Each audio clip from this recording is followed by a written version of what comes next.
So dear students, आपके सामने question है भारतीय राष्ट्रवाद के विकास पर निबंध लिखिए। क्वेश्चन बिल्कुल सिंपल एंड स्ट्रेट है। निबंध मतलब हमको सारे 360 डिग्री एस्पेक्ट्स कवर करने हैं। मैंने इसके परिचय की शुरुआत कैसे की आप देख सकते हैं।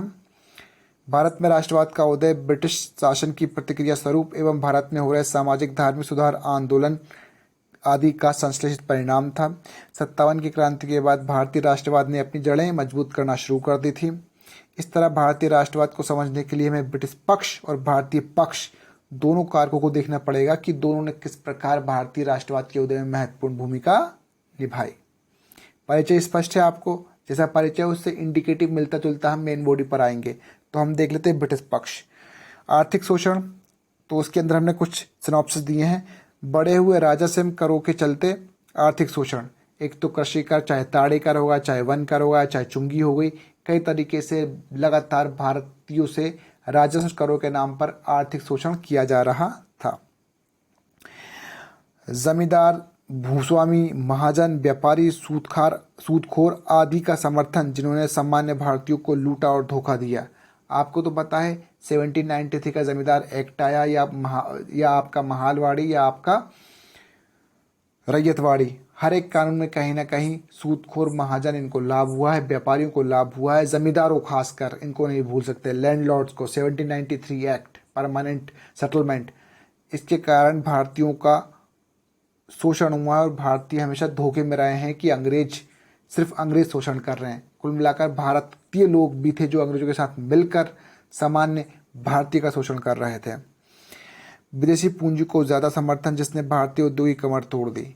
जब मैं विदेशी पूंजी की बात करता हूं तो भारत में जो रेलवे है या इंडस्ट्री है या कारखाने या बागान है या कुछ भी डेवलपमेंट काम हो रहा है, उसमें विदेशी पूंजी का यूज़ किया गया, भारतीय पूंजी का यूज़ नहीं किया गया। और इस विदेशी पूंजी पर भारी ब्याज लिया गया, और जो सारा का सारा पैसा किसका लगा हुआ था? ब्रिटिश इंडस्ट्रियलिस्ट और पूंजीपतियों का। इसका नेक्स्ट हाफ है राजनीतिक शोषण। हमने आर्थिक देख लिया।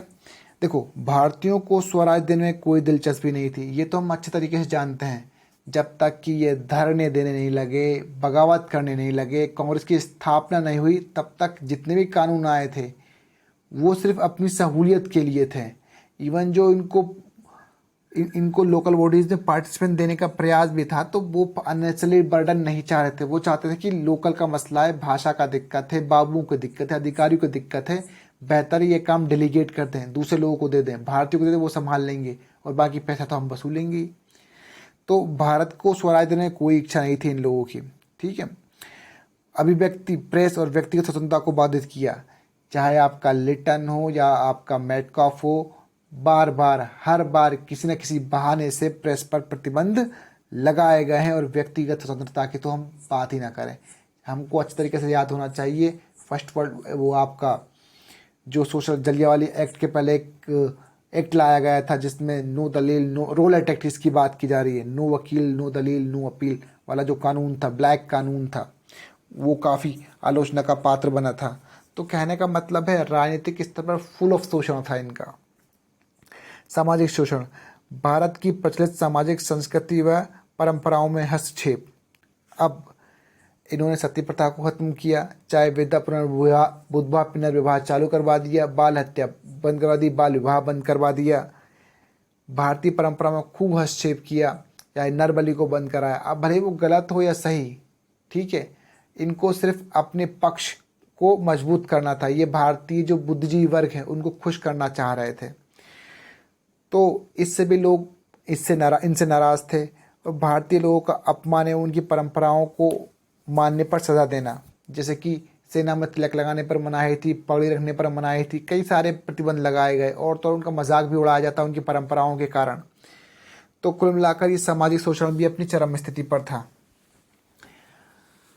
प्रजाति घमंड, भारतीयों के प्रति घृणा एवं निरादर का भाव रखना एवं स्वयं की प्रजाति को उच्च मानना, ये तो पहले से ही था। वो आए ही इस आधार पे थे, व्हाइट मैन बर्डन यानी श्वेत भार की नीति। भगवान ने गोरे लोगों की नस्ल को भेजा है, जो ब्लैक नस्ल है उसका फिजिकल यानी मटेरियल डेवलपमेंट करने के लिए। तो ये वो उनको अलग ही गुमान था अपनी नस्ल का। प्रशासनिक एवं आर्थिक एकीकरण। अब देखिए, इसका प्रभाव कैसे हुआ? आत्मनिर्भर गांव की संरचना को तोड़ना एवं आधुनिक उद्योग को लगाना आदि के कारण पूरे भारत का आर्थिक एकीकरण हो गया। आपको तो पता है, इंडिपेंडेंट गांव मतलब दूसरे गांव से कुछ उद्धव ले लेना, माधो देना। तो इससे जब एक गांव का दूसरे गांव से मतलब नहीं, एक शहर का दूसरे शहर से मतलब ही नहीं हो, तो फिर कैसे काम चलेगा? लेकिन जब आधुनिक उद्योग आए, इंडिपेंडेंट गांव खत्म हो गए, क्योंकि वहाँ पर जो कृषि है और लघु कुटीर उद्योग है वो नष्ट हो गए, तो लोग एक दूसरे के शहर जाने लगे, कंपनियों में जाने लगे, कारखानों में जाने लगे।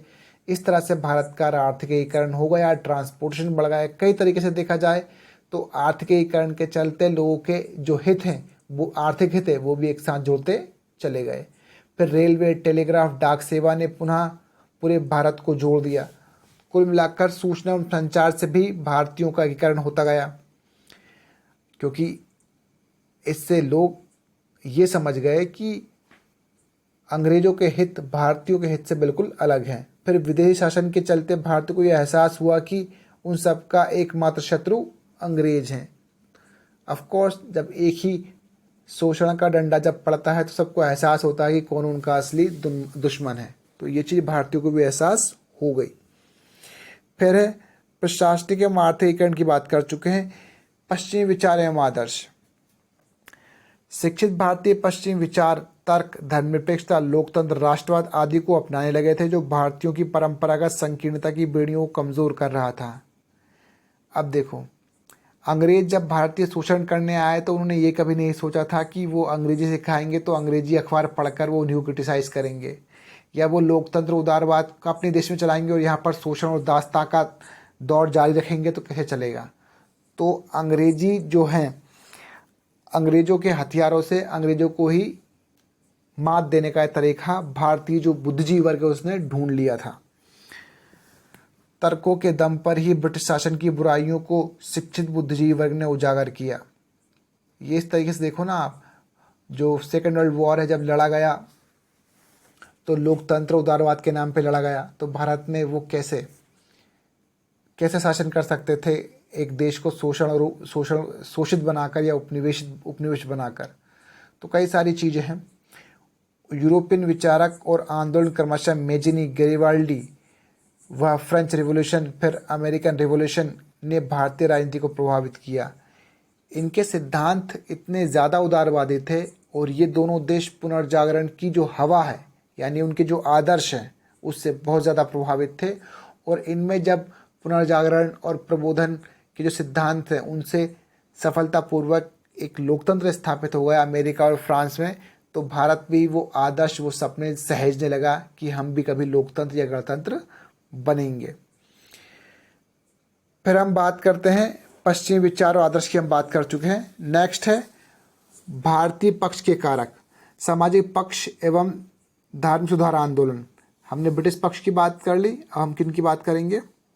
भारतीय पक्ष के कौन से प्रेरक तत्व है जिन्होंने राष्ट्रवाद को बढ़ाया भारत में?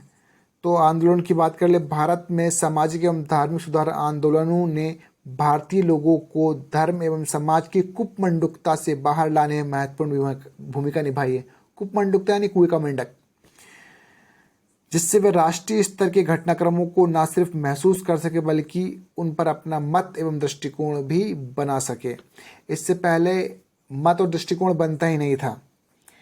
आपको पता है, राजा राममोहन राय का खुद का अखबार था, कई सारे लोग जिन्होंने अपने अपने अखबार जारी किए, अपनी पत्रिकाएं, अपने पेपर्स रिलीज़ किए।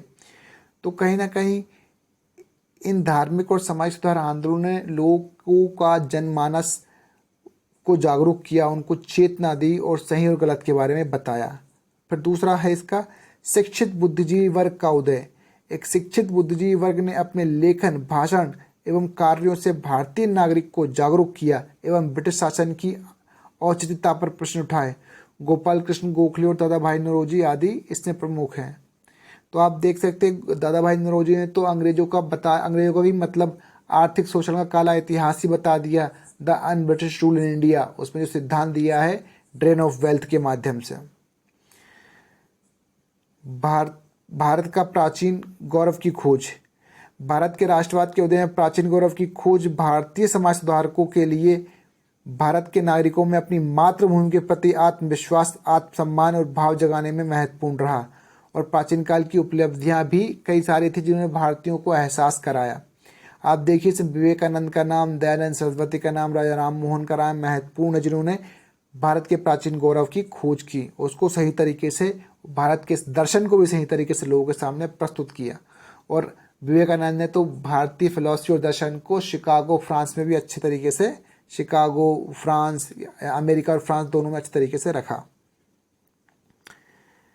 फिर जो कई सारे संगठन हैं उनकी भूमिका भी हम नजरअंदाज नहीं कर सकते। कई सारी छोटी राजनीतिक संस्थाएं धीरे धीरे उभर चुकी थी जिन्होंने ब्रिटिश शासन के विरुद्ध भारतीयों के मत एवं दृष्टिकोण के निर्माण में महत्वपूर्ण भूमिका निभाई।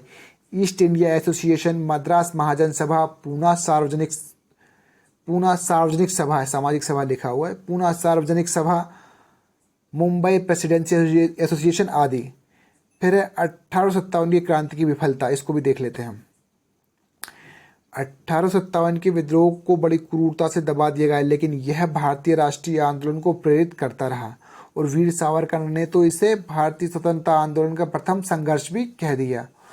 उपरोक्त कारक भारतीय राष्ट्रवाद के उदय 1885 में कांग्रेस की स्थापना के तार्किक निष्कर्ष की ओर ले जाते हैं। यानी ये उपरोक्त कारक भारत में राष्ट्रवाद के उदय और 1885 में कांग्रेस की स्थापना की तार्किक परिणति की ओर ले जाते हैं, जिसके बाद भारतीय राष्ट्रवाद ज्यादा संगठित, अनुशासित, लक्ष्य परिपूर्ण और दिशायुक्त हो गया था।